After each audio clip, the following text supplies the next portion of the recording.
July 18 NTR అభిమానులతో పాటు AP ప్రజల్లో అంతకంతకు ఆసక్తి పెంచుతున్న తేదీ ఇది. రా ఎన్టీఆర్ తలపెట్టిన మీటింగ్ ఉంటుందా ఉండదా అన్న ఉత్కంఠ ఎక్కువైపోతోంది. ఇంతకీ ఈ అంశంలో లేటెస్ట్ అప్డేట్స్ ఏంటి, ఏం జరుగుతోంది?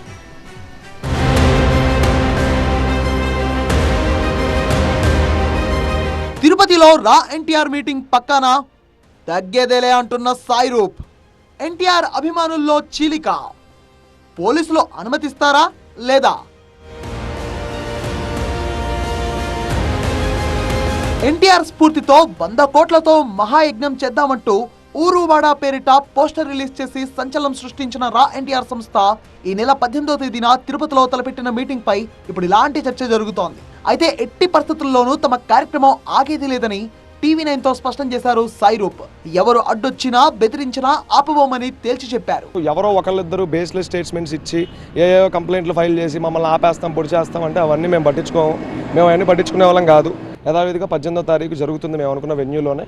ఒక లాస్ట్ మినిట్ ఏమైనా చేంజెస్ వచ్చి మాకు ఎలాంటి ఆర్డర్స్ కానీ ఏమైనా లా అండ్ ఆర్డర్ నుంచి అని వస్తే మటుకు will shift the place to some other place, like అది ప్రెస్ క్లబ్ అవ్వచ్చు, ఏదైనా అవ్వచ్చు. బట్ మేము వెంకటేశ్వర స్వామి సన్నిధిలోనే ఇది నిర్వహించాలని మేము అనుకున్నాము. మీరు ఆ సోకాల్డ్ ఏదో అధ్యక్షుడు వెళ్ళారు ఏఎస్పీ గారి దగ్గరికి వెళ్ళి ఫిర్యాదు చేస్తే మాకు ఫోన్ రాలేదు. మమ్మల్ని మీటింగ్ ఆపడానికి లా అండ్ ఆర్డర్ నుంచి కానీ గవర్నమెంట్ నుంచి కానీ ఎలాంటి ప్రెజర్ మేము చూడలేదు. అయితే ఈ అంశాన్ని ఇప్పటికే సీరియస్ గా తీసుకున్న ఎన్టీఆర్ ఫ్యాన్స్ లోని ఓ వర్గం పోలీసులకు ఫిర్యాదు కూడా చేసింది. దీంతో రా ఎన్టీఆర్ చేపట్టబోయే ఈ మీటింగ్ పై వ్యతిరేక వర్గం ఎలా స్పందిస్తుంది అనేది ఉత్కంఠ రేపుతోంది. 2 వర్గాల నుంచి ఫిర్యాదులు అందాయి కాబట్టి పోలీసులు ఎలా రియాక్ట్ అవుతారన్నది కూడా కీలకంగా మారింది. అయితే ఈ సమావేశానికి ఎన్టీఆర్ వస్తారనే ప్రచారం జరుగుతున్న వేళ అభిమానులు భారీగా తరలి వస్తే క్రౌడ్ పుల్లింగ్ తప్పదనే అభిప్రాయం వ్యక్తమవుతోంది. అయితే సాయి రూప్ మాత్రం ఇది కేవలం 100 మంది పాల్గొనే చిన్న మీటింగ్ అని చెప్తున్నారు. ఎస్పీ గారికి నేను కూడా మెసేజ్ పెట్టడం జరిగింది. మొత్తం వివరణ అంతా విషయం ఇచ్చాను నేను కూడా. సార్ దయచేసి దీన్ని లా అండ్ ఆర్డర్ ప్రాబ్లంగా మార్చబాకండి. ఇది మా పర్సనల్ ఈవెంట్. క్లోజ్డ్ రూమ్లో ఒక 100 మందికి మాత్రం జరిగే ఈవెంట్ సార్ ఇది. ఫ్యాన్స్ కూడా ఏమి ఉండరు అక్కడ.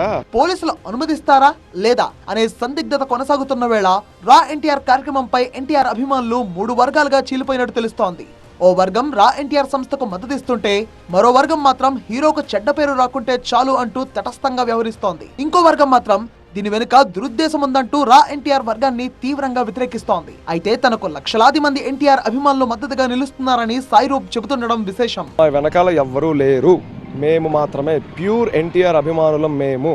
మీరు CBCIDలు వేసుకున్నా, కేసులు వేసుకున్నా, ఈడీలు వేసుకున్నా, IT రైడ్లు వేసుకున్నా మీకు అక్కడ ఏమీ ఉండదు. ఎందుకంటే కేవలం మా ఎజెండా సేవ మాత్రమే. అది మా హీరో గారికి మేము ఒక గిఫ్ట్ రూపంలో ఇస్తాం సేవని. Simple sir. మా వెనకాల నిజంగా ఎవరి కోసం ఉంటే అభిమానులే మమ్మల్ని ఈడ్చి కొడతారు. ఎందుకంటే ఇక్కడ మేము అబద్ధవాండాలం అవుతాం. వాళ్ళని మోసం చేసే ప్రయత్నం మేము ఈ జీవితంలో చేయం. అభిమానులకి రామారావు గారికి జీవితాంతం రుణపడి ఉంటాం. తప్పు చేస్తే మా తల తెగిదాంతో సమానం. మొత్తంగా ఇది రా ఎన్టీఆర్ నిర్వాహకుల మాట. తల తెగిపడినా ఎన్టీఆర్ కు చెడ్డ పేరు రానివ్వమంటున్నారు. అనుకున్న సమయానికే కార్యక్రమం జరుగుతుందంటున్నారు. మరి వర్గాలుగా చీలిన ఎన్టీఆర్ అభిమానులు ఏం చెయ్యబోతున్నారో, పోలీసులు తీసుకునే చర్యలేంటి అన్నదే ఇప్పుడు సస్పెన్స్.